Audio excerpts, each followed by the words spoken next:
2025 season is winding down for the winged supermodifieds of ISMA and MSS.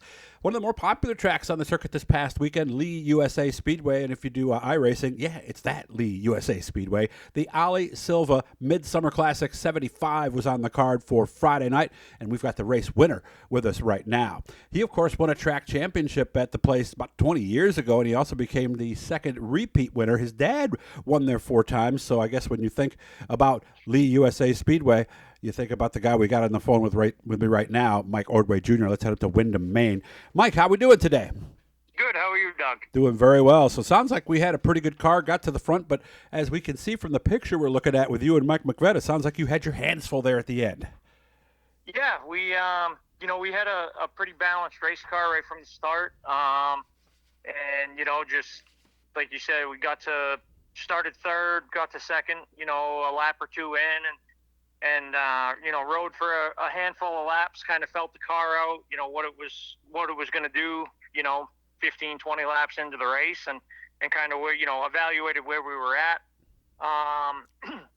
And lap 15 had an opportunity to take the lead. So I took it. The racetrack there at Lee is very abrasive, hard on the tires and whatnot, and it's always been one of those places, knowing the track, the longer you run, the harder it is to pass people just because of tire fall off.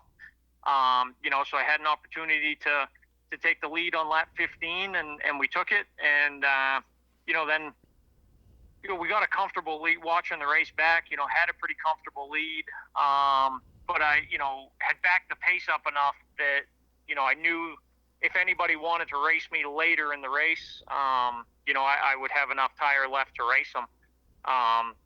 And, like you touched on, McVetta, he's been fast all year. He got to second. And, watching the lap board, obviously we have no radios or spotters. Mm-hmm. So watching the lap board, the 22 got to fifth on the lap board and then got to fourth and then got to third. And so just keeping an eye on that, and when he got to second, it was like, okay, I might have a challenge here. But like I said, I felt, knowing the racetrack and knowing the car, I felt that I had saved enough that, when he was able to show me a wheel, I could, pick up a couple tenths and go from there, get back to racing if we had to. Started next to Kyle Edwards in row number 2, and like we said, picked up second early, outside move, actually on your brother-in-law there on lap number 2. So once you got out front, were you constantly thinking, save tires, save tires, save tires? Yeah, like I had mentioned to you briefly before, kind of almost a home track advantage, Mm-hmm. Like you said, won the championship there 20 years ago, grew up racing there, know how the place is on tires. And, so like I said, just kind of back the pace down to what my car was comfortable at. Fortunately, it was enough to maintain the lead, and then still be able to have enough to race at the end if someone mounted a charge. Mm-hmm. Yeah, and still maintaining the lead at that point, too. That's got to be, like you said, another thing where experience really matters, because you told me 1 and 2 is where you'll wear those tires more than 3 and 4. Yeah, just the way that the racetrack is shaped, kind of a different line in 1 and 2 than you would run in 3 and 4. The track narrows up coming off of 2, and you got to change it up there a little bit. Mm-hmm. But fortunately, it all worked out. McVetta made his way into second place, by the way, on lap number 33. You talked about the lines, because I know that 1 and 2 is a little tighter than 3 and 4. So do you apex early or try to apex late? Which saves tires more? That's the age-old question. I guess it depends on your race car. Yeah, how you're handling. Yeah, so I guess it's all dependent on the night, and you just got to feel it out and whatnot. So. Mm-hmm. What were you doing, or were you trying each to see?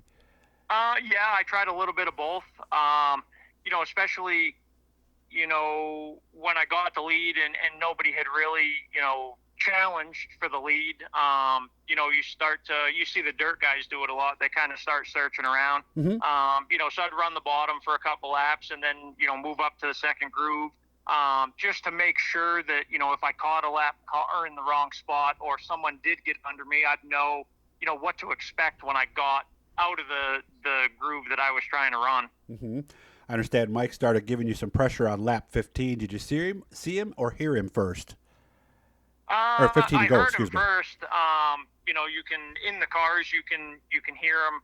When someone gets close to you or outside or under you, whatever.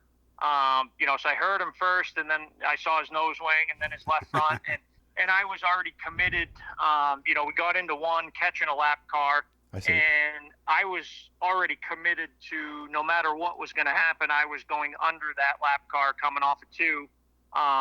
Just the way we were rolling on them and whatnot. And that was, another driver that I've raced with my whole career. Their tendencies, kind of what their car likes. So I tried to anticipate what he was going to do at the exit of the corner where I knew I was going to catch him. And, fortunately it worked out. Classic beat him to the spot, basically, right? And used the lap car to almost pin him, right?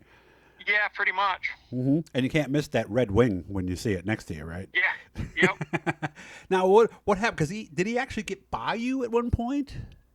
Yeah. At one point, through the corner, his car, his nose or his front wheels or whatever were ahead of mine. But just momentarily,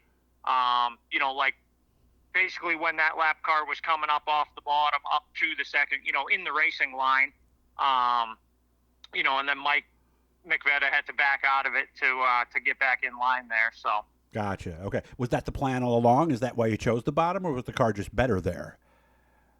No, that just, like I said, the lap car was, running his race and hadn't been, challenged by the leaders yet. So, I knew we weren't going to get to him, necessarily in the center of the corner where we could, have time to show him a wheel and kind of dictate where they were going to go. So I just play it safe and try to wrap the bottom and drive under him on the straightaway.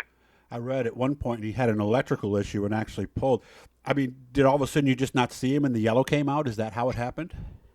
Yeah, so he had got outside of me there off of 2, and then, I cleared the lap car and assumed that, he had cleared the lap car, and then we come out of 4 and the caution come out, and then when I come by the next lap under yellow, he was stopped on the front stretch, and they said he had some type of ignition issue.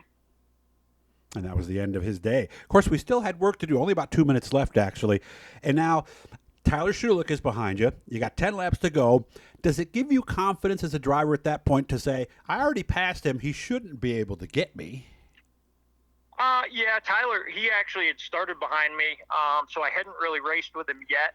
But, with no radios, spotters, mirrors, whatever, you kind of judge off the lap board.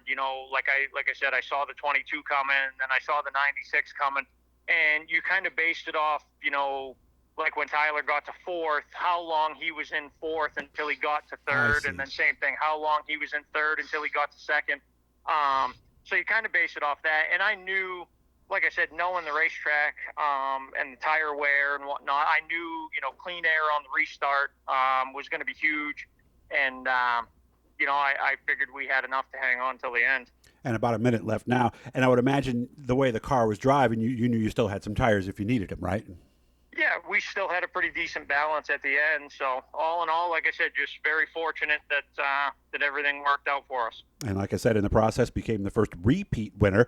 Now he comes into the next race in 3rd points, 34 back. But boy, do we have a battle up in front with Tyler Schulich and Mike McVetta. Schulich leads McVetta by just 2 points. And obviously, if something happened, maybe something else could happen with Mike Ordway Jr. But so the final race, like we said, is coming up at Evans Mills. That's in September, so you guys got a little time to make your plans. Go on out there. 30 seconds. We like Evans Mills, don't we?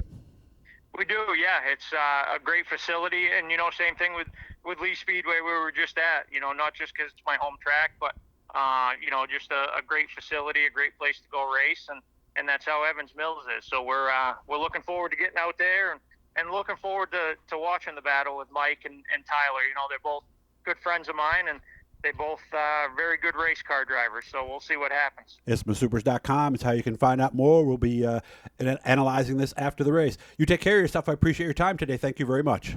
Hey, thanks, Doug.